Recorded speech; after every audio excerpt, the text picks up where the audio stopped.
Well, Mike, we've got welcome back to another episode here, and we've got quite a bit of stuff going on. We've got the recall, we've got the 20th anniversary of September 11th at the same time.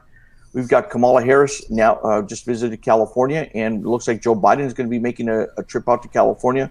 But and at the same time, you've got the California State Legislature that is ending its legislative session for this year. And with it, they've got quite a bit of bills. Some of them, which help out, whether it's the unemployment, whether it's healthcare, but there's a lot of other bizarre bills that are kind of making its way out of the state legislature, which we can kind of touch on. But first of all, the recall, it's getting down to the wire. We've got a couple days left. Yeah. Right now you've got Gavin Newsom that's making a blitz across the state. You've got all the other candidates doing the same thing. How do you see this whole situation? Well, the pundits are saying, and some of the polls are saying that it's Gavin in a runaway. I think one of them said 58% opposed the recall of likely voters. I just don't think you can get an accurate read of that. I mean, I also saw a survey that said the number one replacement for Gavin is some 27 or 28-year-old guy that's on TikTok.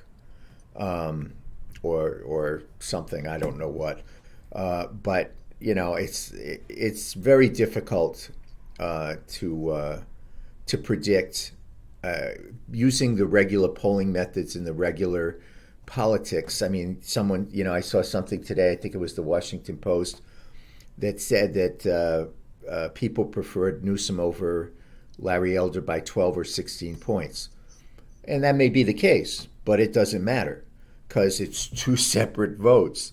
And as much as they've tried to group it together, it's still two separate votes. The other thing I find interesting is the analysis of some. Again, using the Washington Post, they had something out today, and I got the numbers here. They said they created the thing that with the returns that have come back so far, it's clear that Newsom is going to win the recall. And I looked at the returns so far, and it's about 6.5 million ballots returned as of today, have been returned out of about 22.2 million voters. So it's only about a third. About,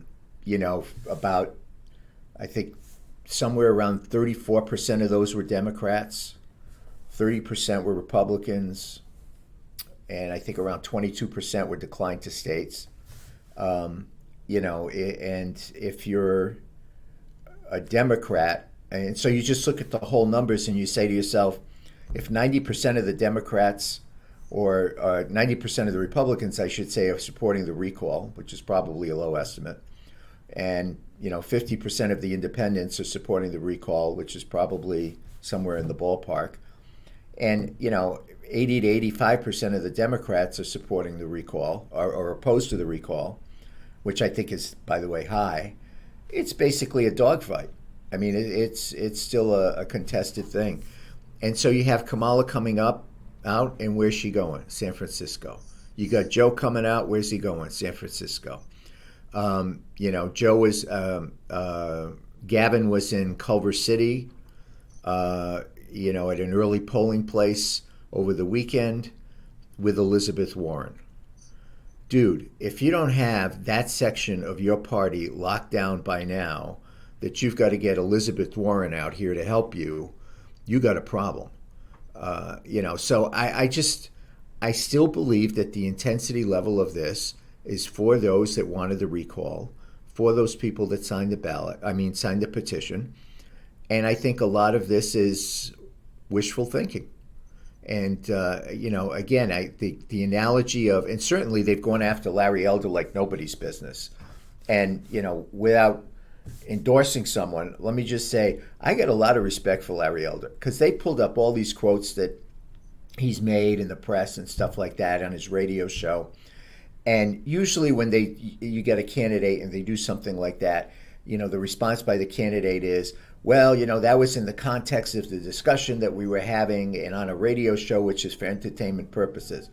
Larry Elder didn't do that. He's like, hey, right there. That's what I said. That's what I believe.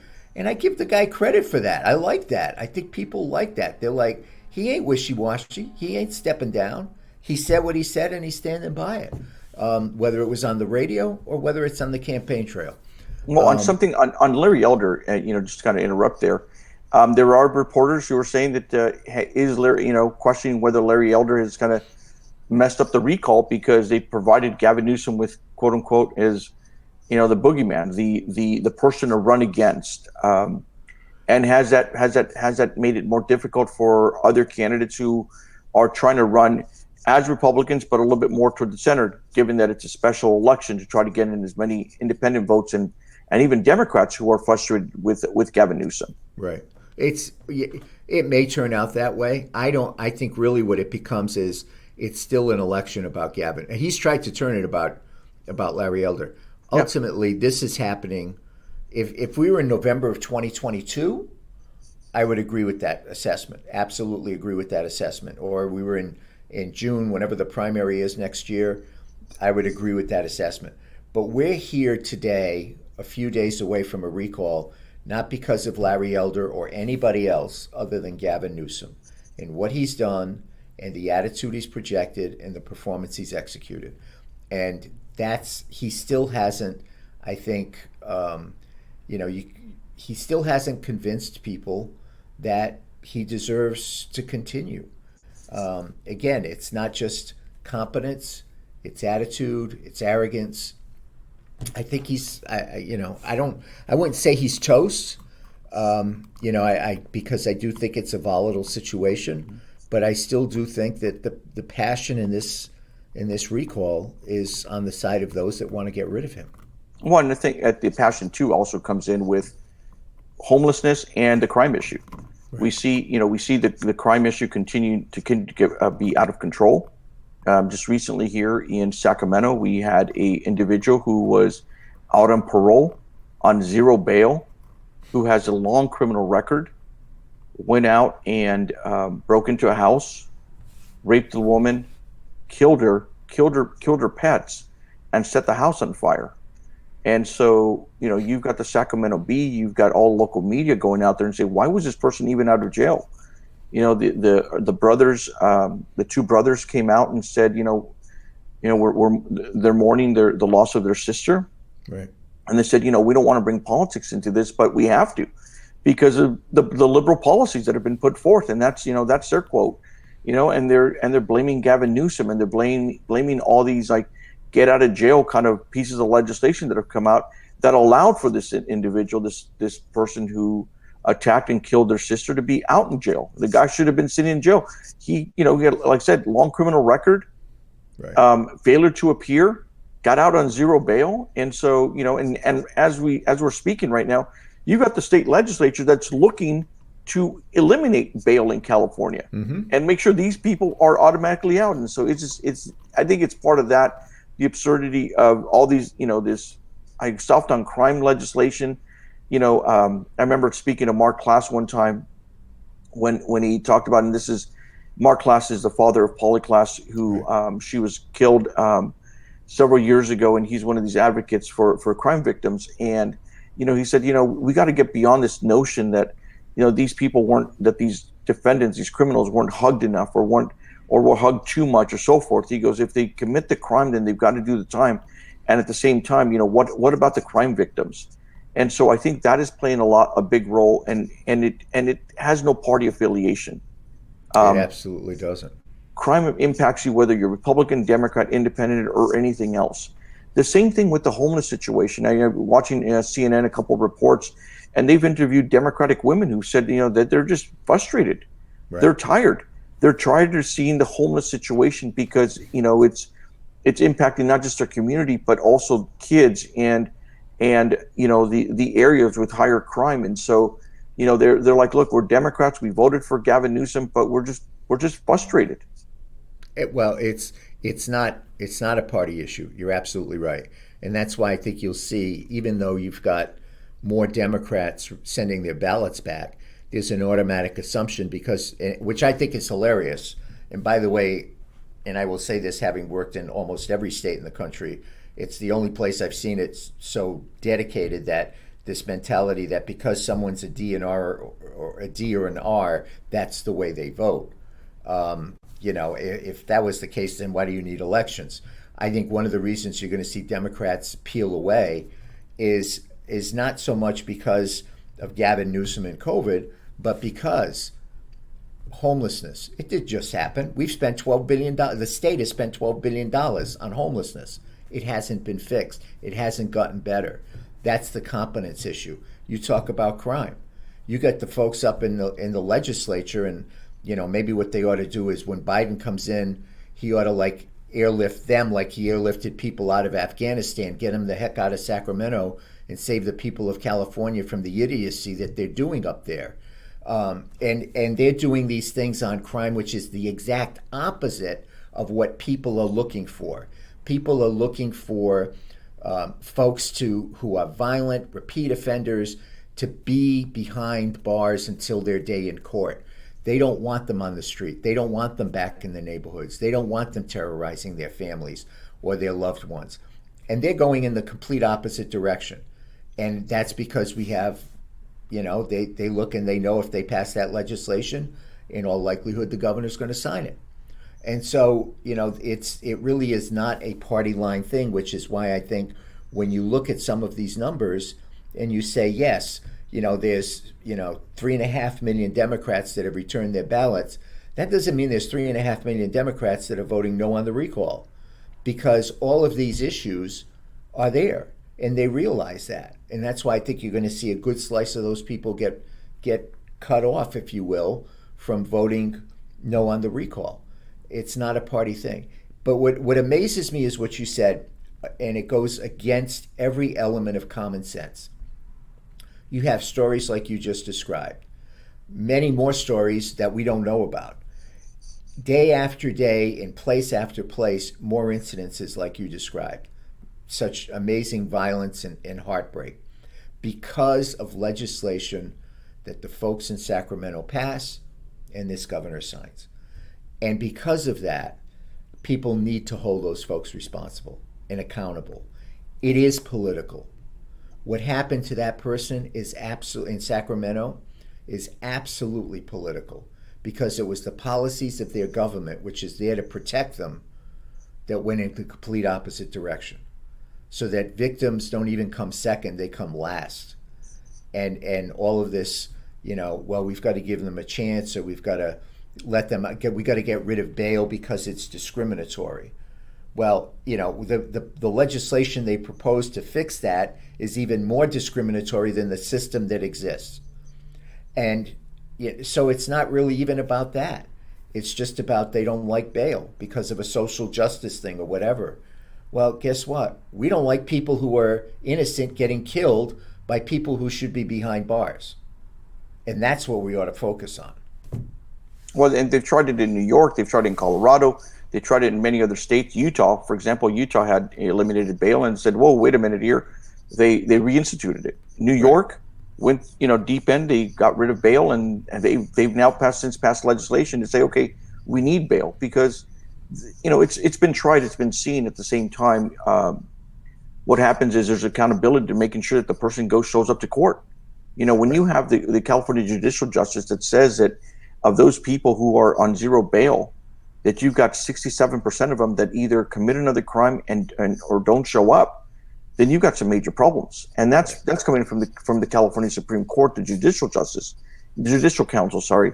And so, and so I think what we'll do, Mike, is as the legislature is done with all of its bills, I think would be great is maybe, one of the segments we can focus on 2 or 3 of them, or have people, send us questions on some of the legislations that they're seeing through, and we can kind of dive a little bit deeper into some of these pieces of legislation and how it's going to impact the community. But staying on this recall, Kamala Harris, she's out here in town, right, or was out here in town. You've got the new government in Afghanistan that has been formed, the government, and kicked out all the women out. Got rid of the Biden government in Afghanistan, you mean? Yeah, and at the same time, it got rid of the Office of Women Empowerment, and I remember exactly the wording for it, but there was an office there to try to help out women And oh man, that is like I'm telling you, dude, I'm gonna have. And that's one of them calling you now. I know, I know. Congratulations, Hector. You've been selected for the Afghan government. Yes. All right, let me go. And Well, so what go what you've ahead. got now is you've got Kamala Harris coming out in California, and at the same time you've got the Afghani government who's now started a new government without any women, and at the same time an office that was dedicated to empowerment of women in Afghanistan that has now been eliminated. And you know what they call that in Afghanistan? They call that cost-cutting measures. We don't need the office because they're not into empowering women. They treat animals better than they treat women. This isn't a new group of people. Every person that was appointed to the temporary government in Afghanistan are all members of the Taliban. I mean, the thought that any of this would be different or new was just insane. That they thought that this would be different 20 years later. They're the same people that they were as they were many years ago. So it's I don't know what I don't But now I you don't but know now what you've they got the expect. vice president out here Right. who's been kind of moot on this whole thing. I didn't said No, anything. I would disagree with you. She's not kind of. She's the definition of moot on this thing. She should be on a milk carton because she has said nothing about it other than the whole, we're going to look at the whole, we're going to do a robust and, look at what took place. Well, here's the robust look that took place. We told them when we were leaving, we caved in on all of the negotiations that had taken to place.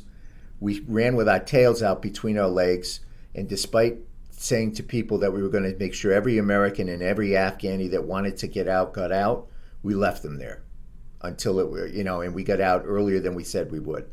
So, you're right. I'm sorry, but she has been less than a little bit moot. She's been completely silent on it, which is really amazing. Well, and to complicate matters, I think you saw it. You sent it over to me. I know someone had posted over Twitter, and I saw it in a couple different other publications, international publications, indicating that the Taliban government was looking to celebrate the forming of its new government, and it was Right. looking to celebrate on 9/11, Mm-hmm. on our 20th year anniversary of 9/11, and so they were going to look to create a celebration of the Taliban's government. Because that was a tweet that came from someone who is now in the U.S., who is an Afghani, who was in assisting U.S. forces in Afghanistan. You haven't seen a thing about it in American press. I actually looked it up. I did see something in the TASS media, which is the Russian press, about it. If they do something like that on 9/11, it'll be, I wouldn't even use the political things. It would just be a kick in the nuts to America. It really would be. I mean, and even worse, I think, to this administration, because there is probably no other day, nor should there be any other day, really, that is more sober and sovereign than 9/11 in this country and what happened in this country to people, innocent people, and it is a day. It should be, and it is a day of reverence, of remembering and never forgetting, and doing everything, coming together as Americans. If 20 years later they decide to do, the reinstatement of the government that housed and helped these terrorists do that, black eye doesn't even begin to come close. It's a shot below the belt, and it's, again, I don't want to say it this way, but it's true. It's one that we deserve because of the leadership that we have. Right, So I think if something like that were to happen, I don't see Biden coming out to California on Monday. I don't see how he can, given. I mean, it well, would it would just be a horrible thing to. I don't even know what good it does, honestly, him coming out that late. I mean, you're going to have so many people that have already voted. I don't, and I understand why he hasn't come out, and I agree with him for not coming out. I mean, forget the politics. He's had his hands full. But the fact of the matter is that I don't. You come in on a Monday for a rally in I mean, how many people are you going to turn out in San Francisco, for Pete's sake? I mean, that's all they do is they come up to the Bay Area and that's where they go. Why is that? Well, probably because that's where their base is. That's where the whole group is. And I don't know that it's going to do much good anyway to have him come out that late. If he was coming out earlier, but obviously he couldn't, then it might have made a difference.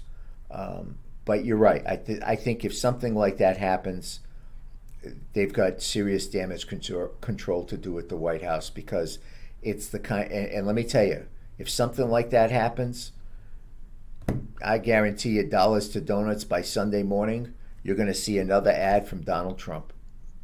Dollars to donuts, because what this is doing is just opening that playing field for the former president. And we already saw he's put out a couple of ads already from his PAC about the weakness, and they were very good ads. They were very well done, and I would think that you'd see the same thing again. Let's hope it doesn't happen. I mean, in all seriousness, it's 9/11. I've been watching some of the stuff because there's so many things on TV now this week about it, and National Geographic has a series, and I was watching one of the episodes last night, and it's just mind-boggling. And you hear the stories, the individual stories, and people and what happened to them, and people that were there 1 second and gone the next second. It's just 20 years later, it's as heartbreaking as it ever was. Well, what we'll do is in the comment section, we'll try to put a link over to the to some of the ads that you mentioned that Donald Trump has put out there. Some of those hard-hitting ads. We'll try to include it over here. We'll include it over here in the video in comment section so people can see them. But you're right, it is a tragic situation, and it obviously complicates itself with a special recall. And I think maybe it's just Gavin Newsom trying to.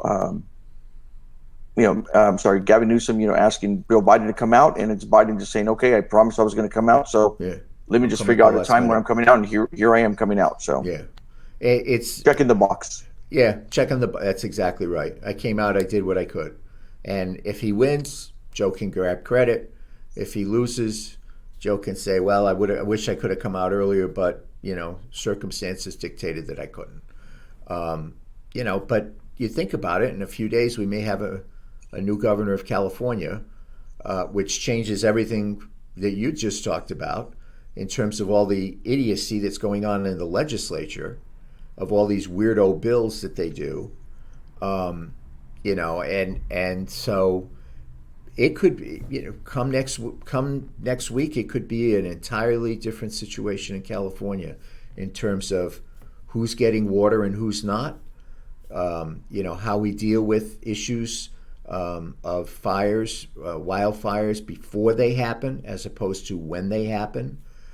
Support for small businesses that are still trying to recover from the pandemic. Crime issues and who comes first, the victim or the criminal. Right.